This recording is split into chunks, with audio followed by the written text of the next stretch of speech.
Hello বিয়স, welcome to my channel Hriday school. আজকে আবার আসলাম একটি ছোট্ট ভিডিও নিয়ে। তো আজকের ভিডিও টপিক হচ্ছে পদ শব্দের অর্থ কী। তো বেশি কথা না বলে চলুন ভিডিওটি শুরু করা যাক। আর যারা এখনই আমার চ্যানেলটি সাবস্ক্রাইব করেন নাই, অবশ্যই চ্যানেলটি সাবস্ক্রাইব করে পাশের বেল আইকনটি অন করে দেবেন, যেন পরবর্তী আপডেট পেতে মিস না হন।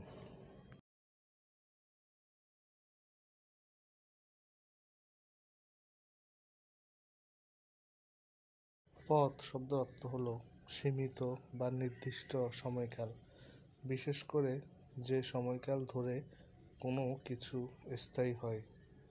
সময়কাল মেয়াদ, অফিসের মেয়াদ বা স্বল্প মেয়াদে অর্থ হারিয়ে যাওয়াকে পথ বলে। প্রিয় বন্ধুরা, আজকের ভিডিও এ পর্যন্তই। আশা করি ভিডিওটি ভালো লেগেছে।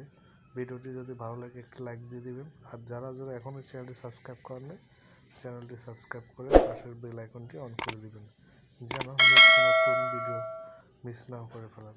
তো বন্ধুরা, আসি আবারও আসবো নতুন কোনো ভিডিও নিয়ে। আসসালামু আলাইকুম।